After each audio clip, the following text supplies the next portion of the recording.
Pete! What's up, Pete?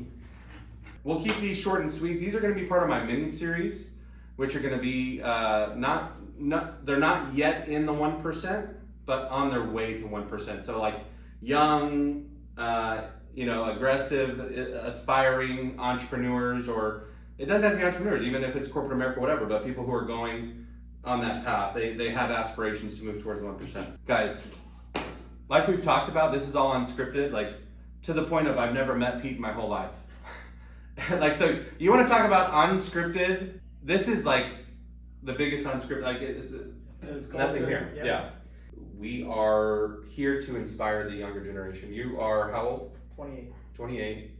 So tell us, let's start simple. Obviously your name's Pete, but tell us your full name. Tell us about your company, about what you do. Yeah, so my name is Pete Yerkovich. Company is Pure Performance Fleet.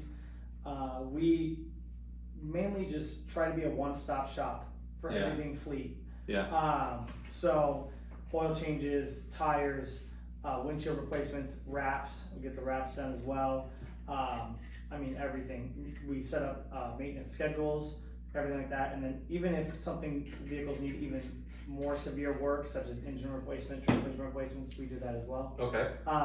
The next big jump for us this year, so actually by the end of next month I should have it finished, is a full mobile truck that does tire changes and oil and batteries right out the back. So we'll come to you. So if someone's truck breaks down that's in your fleet while they're out, you go do it? Breaks down?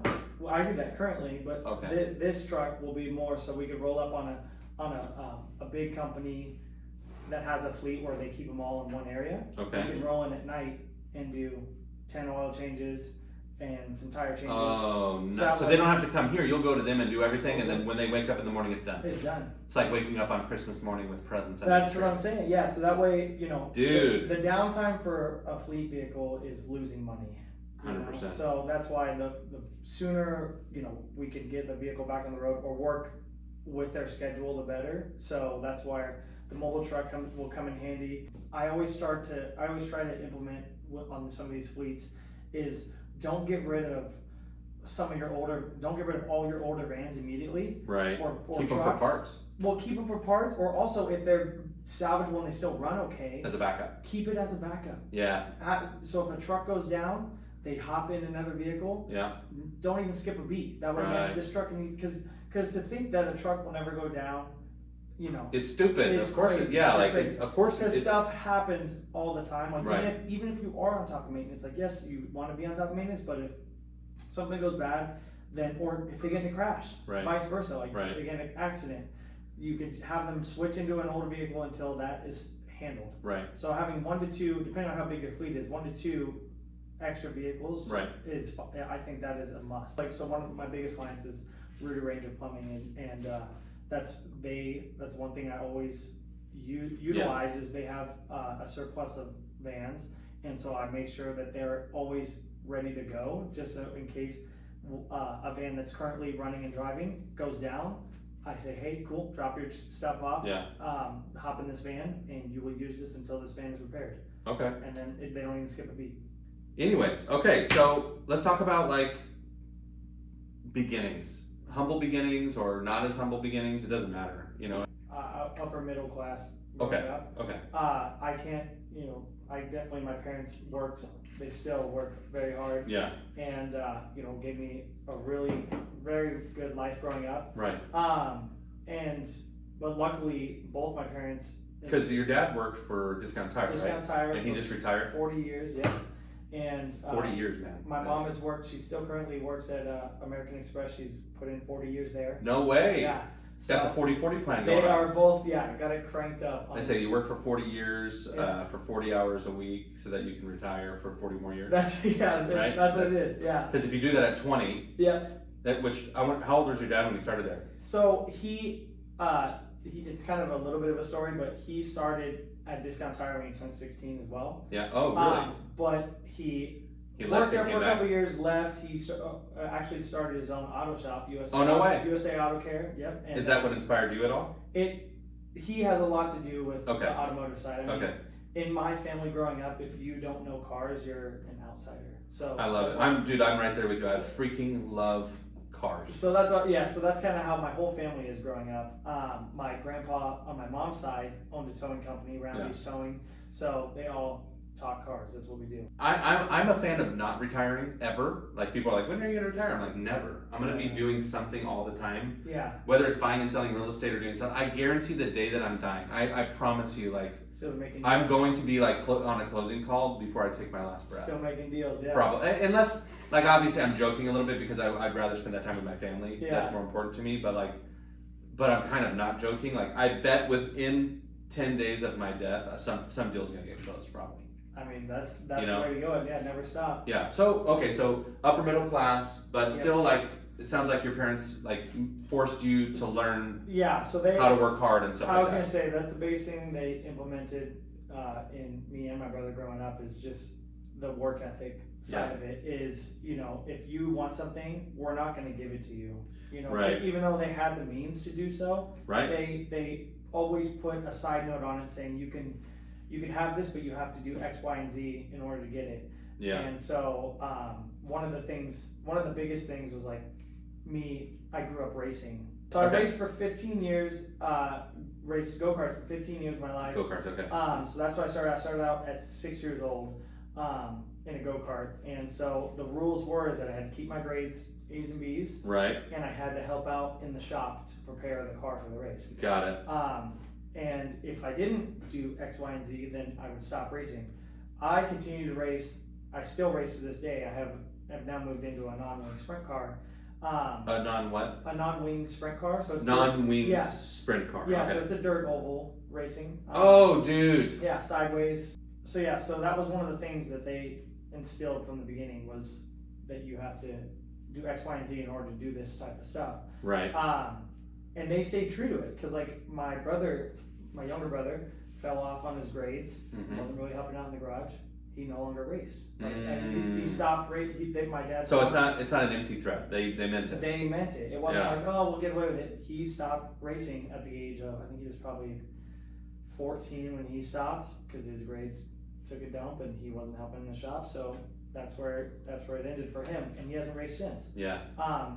So that's where that instilled, and then obviously turning 16 was time for me to get my first job. Right. I started, of course, right at Discount Tire, and I had to get my first vehicle. My dad had an old. Oh, you were working there? Yep. You look like a Discount Tire guy. They have a look. Yeah, it's like ex-firefighter or something. You look like a freaking Discount Tire guy. Like I'm pretty sure you've changed my tires before. But no, so I started Discount Tire at 16, and I had my dad's old Chevy pickup.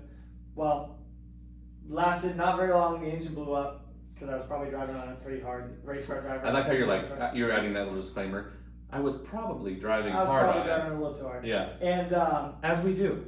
Exactly. So it was time to rebuild that, and obviously, my parents were well off enough to where they were like, okay, we'll just pay for this new engine, blah blah blah. No, they're like, you get to pay for this whole engine. It was $8,000 at the time, because I didn't, of course, make it stock. This truck. Yeah, I was about to say you might as well buy a car, but if it's a custom thing. At the end of the build, me and my dad put the engine in. And by the end of the build, it made 600 horsepower. What was it? A Chevy what? It's a 454 SS. Like an older.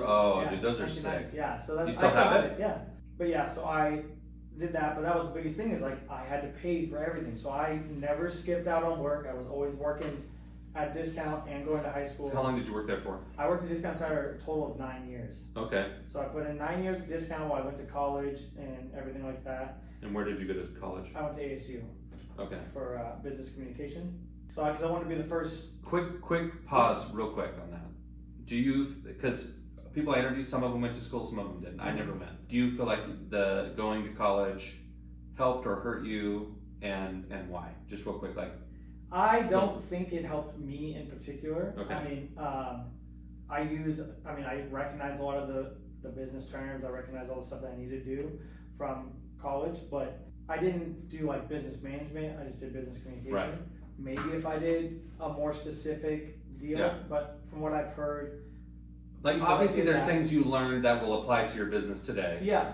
But the question really is like, do you feel like if you hadn't done that, could you not do what you're doing today?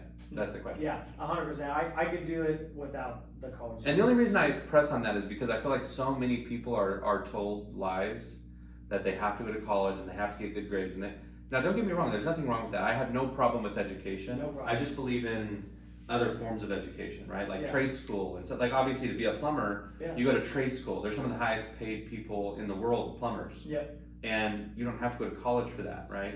But Yeah. that's the only reason I say that. We won't go too far down that tangent, but I'm just like, I'm always curious to hear from people, especially Yeah. up and coming entrepreneurs. I did the college route, and if I would go back, I would avoid it. Just because of the fact that it was expensive. You know, Okay. my parents didn't. And you did pay for it, right? I paid for it. Oh, you did pay for it. Yeah. So my college fund was spent on racing. So I didn't have a college fund for me. You know, so my parents didn't say that, or they did, but it was spent on racing, so there was no way it was going to happen. Right. So it had to come out with student loans, and I did my first half of college was good because I had a scholarship through Discount Tire. Oh, nice. I did like the first half. Oh, that's sick. scholarship, so Okay. that helped save a lot, but obviously the other half, once I was fully at ASU, was still on student loans. How long have you been out of college now? Going on almost 5 years. Almost 5 now, years? yeah, 5 years. Have you paid off the student loans yet? Yeah, I just paid off both of them. Actually. You just did? Yeah. Okay. Yeah, I just paid off both student loans. It wasn't But much. it's been a burden. It wasn't much, but it's been a burden. Yeah. How much did it cost you total? So me out Like of out pocket. of your pocket, yeah. Out of pocket, close to $25,000. Okay. That's not terrible, but the question is like, I could have saved if myself. you could have that invested that Yeah. 25K in your business to jumpstart it, you'd probably already have. I'd been way further. Down You'd be way further, Yeah. right? And so that's my point, guys. Like, look, I'm not like anti-college at all. Obviously, if you're a doctor, lawyer, something like a specialized field where you have to go to college, of course you have to go to college. Yeah. And and another thing, like the world spins because there's every different type of person. What I don't like, one of the biggest frauds out there is like student debt. The student debt in America is trillions of dollars. Yeah. It's more than all the credit card debt combined in America. Oh yeah. So all the credit card debt combined, student loans are more than that. Yeah. That blows my freaking mind. It definitely does. Right? And so, and then most people don't pay it. Most Yeah. people default on it, and then their credit gets screwed up. And now they can't go get a job anyways because their credits, they got a degree, but their credit's so jacked up that nobody's going to hire them. It's like, you can't do anything. you can't win. Yeah. Anyways, I just want to inspire the new generation of kids growing up. Yeah. So that's the biggest thing is, you know, from being a worker bee, there's a difference between a worker bee and an entrepreneur. Yeah. And you know, I got a sense of that I was an entrepreneur is because I would be at my job, Right. whether it was Discount Tire or I eventually actually started working for Rooter Ranger.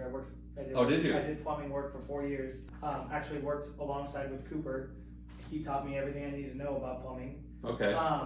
But the whole idea was the whole time I was working for these companies, I was thinking of how I could make it better, things I could do, Sure. things I would do different, and you know how I, you know, could be more efficient. And Yeah.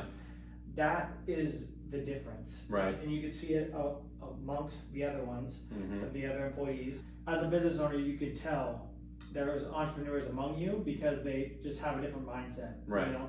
And so that's where I kind of realized that about myself, and that's why this opportunity came for me at this company.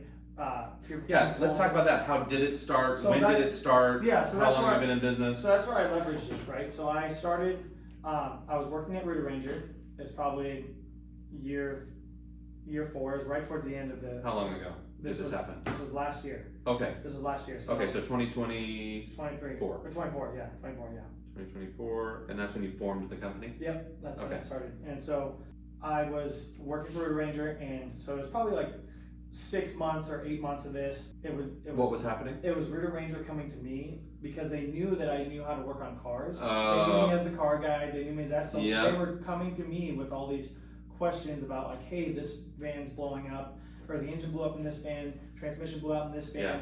this van's doing this. What do you think? Blah blah blah. And I was like, so I'm the car guy, and that's what Yeah. everyone knew. I finally, it got really bad towards the end where they were constantly coming to me with stuff. I was like, I'm a plumber. I'm not a mechanic. Right. And so I was like, how can I do this? So the gears started turning. I was like, And that's why your shop's here. that yes, It just makes sense. because it started out here. This Got was position number 1, and then Yeah. I have expanded out from Got it, there. Got it. You know, the BB, Jordan and Brittany BB. I came to them with the idea of like, hey, you put me on like a salary to take care of your fleet, and I'll just do that. Right. And Jordan was like, how about you do your own business, and we just pay you like we pay Meineke or Pet Boys and stuff like that. And I was like, okay. So did they help you from an investment perspective, or did you do all that on your own? Yeah, I did it all myself. Okay. But they've obviously been a huge help. Like I said, Yeah. I've been able to use the shop. And I mean, you instantly had your first client with 42 vans. Yep. Like, that was right off. What a great way to get started, guys! So I'm not. Yeah, and I'm very fortunate for that opportunity. But a lot of people will not act upon opportunity. 100%. So like I could have let that pass me by. They would have found a 100%. solution at some point.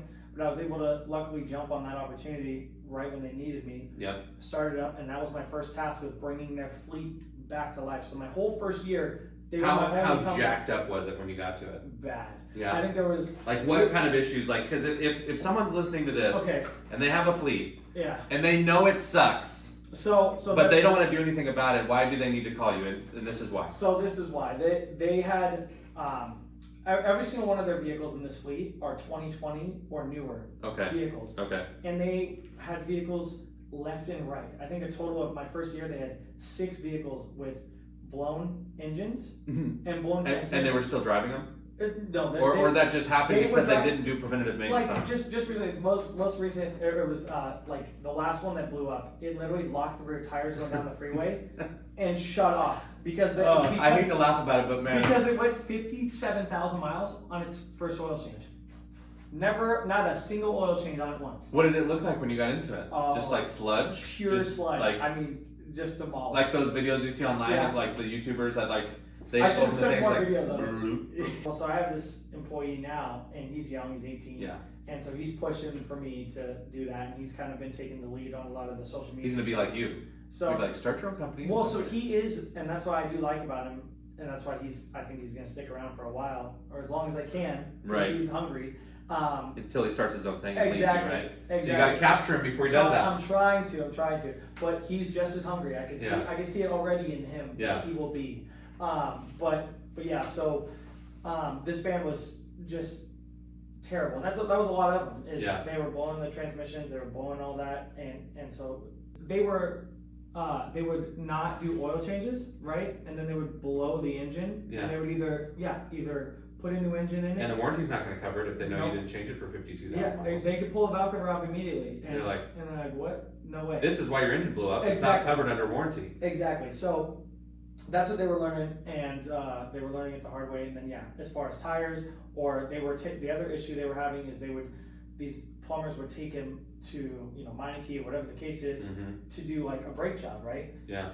They would quote unquote do a brake job, and then I've had several plumbers come up to me and say, hey, I took it to the brake shop or the shop, and they were supposed to do the brakes, never did the brakes, and I know they charged Root Ranger, they weren't going to skip out on money, so I had to tell them to go back to that shop like 2 or 3 times before they actually did the brakes. These plumbers don't know any better, so they'll get. No way. So people were saying they were doing work and not doing it just because it was a fleet vehicle. Oh my gosh. Because it was a fleet vehicle. It's so easy for them to take advantage of. How criminal. So that's what I'm saying. They were doing some shady stuff like that, some of these shops, because they know they could get away with it on large fleets. Okay. So that was one thing that I stayed true to with my company, obviously, is if the vehicle needs it, I'm going to take care of it. So that's what kind of leveraged me to start the company. I've been taking care of their fleet. So that was like the whole first year was me building up their fleet. And then since then, I've been lucky enough to get 5 more fleets that I've been taking care of. They're any as big as this or no? Nothing as quite this big, but there is one that is particularly up and coming. Okay. That will probably surpass this fleet. Really? Yeah. What is that? What Delta do they do? Mechanical. Okay.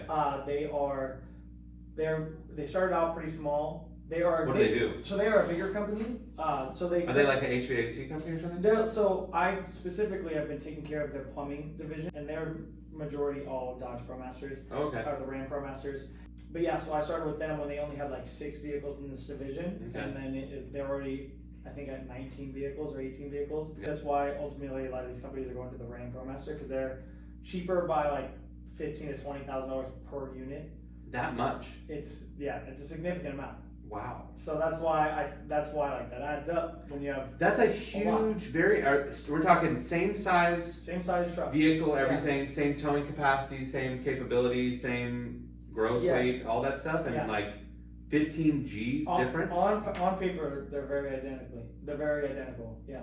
That's why, well then I would make that decision too. Exactly. So especially if you're running these things into the ground, like, and you can have someone like yourself that keeps them up. Yeah. If it's not like, hey, the Fords run for 500,000 miles without many issues, and the ProMasters only run for 300,000. Yeah. That's a different story. But if even it's like these run for 200 and these run for 150, it still makes more sense. Yeah, even then it doesn't matter because you're getting rid of them at 150,000. So that's why I get the reason why they're doing it. I get it. I do too now. But from a mechanic standpoint, they have a lot of electrical issues and a lot of weird. Here's a question I have. Have you, and we'll wrap this up pretty quick here, but what about like, and you don't like this probably because you don't work on these, but like electric, like. I've yet to get anyone that runs a fleet of electric. Because I still do tires. They chew through tires quite a bit. They do that. I've yet to get a fleet of electric, but I'm not opposed to it. You know, like you said, because they do need some maintenance. I'm just wondering. Again, I'm a thinker. Like I am the devil's advocate on everything. Yeah. Like, I'm always thinking about other ways to grow the company or supplement. Also, like I said, the mobile unit's going to be one. The next one, I think, after I get the mobile unit rocking and rolling, is going to be go after a fleet washing. So those same big companies that I already have that I'm taking care of, I'll have a unit roll up and wash 20 vehicles in 2 hours. Oh yeah, that'd be huge for like people in like the concrete industry and stuff where they have to have that kind of stuff. Well, keeping the vehicles clean, and then just also even the home service companies, you know, with plumbing, HVAC, all that stuff like that. Having these clean work vehicles. You gotta be presentable. Yeah, I was gonna say, because like if you have a clean work vehicle and you pull up to my house, I'm gonna be a lot more confident in your work than if you pull up and your truck looks like it's never been washed once. Right, exactly. So that's kind of the next step, probably. Okay, well, we've been going a lot longer. I could talk all day. I forgot all about it. Let's end with this. For somebody out there in corporate America specifically, because that's who you can speak to best. You worked in corporate America between here and the other company as an employee, but always knew in your heart like you were an entrepreneur. It sounds like. Yeah. Or at what point did you know? I think I started realizing it once I got to Rooter Ranger, because they were a smaller company when I first. More mom and pop feel. It was mom and pop feel. Yeah, like I said, I knew the owners very well.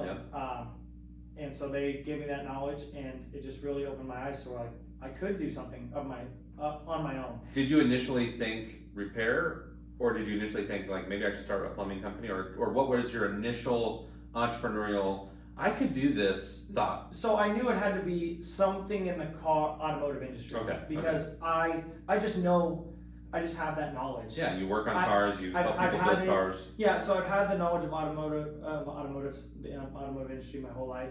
So I knew it had to be something in that industry. But it just made me realize that it is possible for someone like me to do something. Like I said, the BBs grew this company in a very short amount of time, and I was like, that is incredible, and it was inspiring to see, and inspired me to realize that I could do something. How much did it cost you to get started? I would say nothing. I would say very, very little. I would say overall probably less than 10,000. And what did that go towards? That went tire changers, balancer, and then other tools and inventory essentially, because oil and filters and stuff like that, my main bread and butter. And those are things here, but you're about to do that mobile. I'm about to have it mobile, yeah. So I'm about to double that inventory, double the tire changer and balancer. Yeah. But like I said, it'll be on stock in a truck and ready to go. So for those listening, and you think it takes like hundreds of thousands of dollars to start a business, this guy started this business for 10 grand, right? Now, granted, he had a foot in the door with this company, but what a blessing for him, but it's not because it was handed to him. People always want to talk about, like with entrepreneurs especially, how lucky they got. There's no such thing as luck in entrepreneur. Like that doesn't exist. Like it always is hard work or discipline that leads to XYZ. And in your case, it was the 9 years at Discount Tire and then the 4 years here that got your mind thinking like an entrepreneur.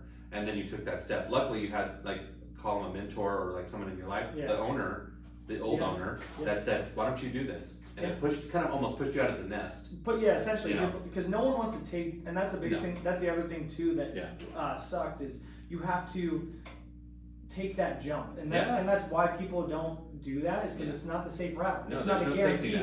But yeah, it's all about, you know, you have the knowledge, and then, you know, I don't want to say sit around and wait for the opportunity. Yeah. But definitely be open ears and open eyes to any opportunity. Be looking. Yeah, be looking for an opportunity to where you'd be like, I can do this, and this company would benefit from it. Yes. You know, like I said, if it's a lot if you're easier, solving problems, you're making. that's all entrepreneurs do, guys. By the way, they solve problems. So if you see a problem, like you did, and then you tell them you can solve it, then you can create an entire business around solving that problem. Just solving that problem. And then you can expand and scale from there, like you have. I mean, it's like, it's that simple. But so this owner, he told me, he goes, I, started and failed 7 times. 7 different businesses failed before this one stuck and did well. Yeah. And I was like, he goes, you can't be afraid to take a risk. And I was like, okay. So like I was like, that's crazy. I mean, 7 times. I was That's like, a sign. I was like, I could take one risk. You know, I could take this jump. What'd your parents have to say about it? And then we'll make this the last question. Yeah. So my mom was all for it. My dad was very hesitant, which is funny because he's corporate America guy. Well, that, and he's done it. He went out and started his own shop, and he did it. And he was like, you don't want to be doing that kind of stuff. And a lot of it was because for me and him, we like the hot rodding side of the automotive industry. Who doesn't? Well, making more horsepower, you know, going fast, making cool paint jobs, all that stuff. We love that side of the automotive industry. We don't like the maintenance side. Yeah. So he's like, why would you want to go in and just do oil changes and tires and taking care of vehicles? You know why? Because no one wants to do that. And that's what I said. I was like, yes, I agree with you, but all fleets are 2020, or like they're all newer vehicles. So it's just keeping them, you know, coming up with a schedule for them, a routine schedule, and keeping them on the road. Right. And that's all it comes down to. And so once I got it going and it was doing well, he obviously has changed his tone. He loves it. He loves it. You know what I'm doing, and he tries to come down here as much as he can and help me out. So I love it. I think, you know, and then the biggest support obviously I've had this entire time has been my wife. My wife has pushed me. How long have you guys been married? So we've been married just about 6 months or 7 months now. Okay, so it's new. Yeah, new. We've been together for 11 years, but married, you know, not even a year yet. So, but she's been my biggest push for me to get on my own. You know, I talked with her. Obviously, she's not my wife, my best friend. So running this by her, she was all about me taking that risk and reassuring me that what I was doing was the right thing. Dude, and there's nothing better than having a good woman by your side. No joke. Yeah, and that's what it takes. And she always plays like essentially the devil's advocate, which is like, that's good. Because I come home all bright-eyed, bushy-tailed, like, this is a great idea, this, that, and the other. And she's like, okay, but did you look at this? What about this? You know, how much is this going to cost? And I'm like, okay, you know, that's good. I'm glad I have that to come home to. Are you like the yin to her yang, or is she the yin to, you know, like, are you guys opposites in that way? We are, yeah. So it's funny because, she's very, you know, she's more of the conservative, introvert. You know, that's how my wife is. That's exactly how it is. And I am I'll sit here and I can talk to, like I said, we just met, and I will talk to you like you're one of my best friends. And we are going to be best friends. I'm okay with that. But I'm the same way. So. But that's what I'm saying. So, and then I'm the one, you know, will go out and do all the risky stuff and of course. Put my life on the line. You have the appetite for risk, and she doesn't. Okay. All right, guys, we got to wrap up because the other guys waiting coming in. But anyways, I appreciate you, brother. Honestly. Thank you. If this resonates with you guys, which I think it will, actually, share this, like, comment, whatever, with someone that needs to hear it. And we appreciate it, guys. This is the Closers Playbook. See you next time.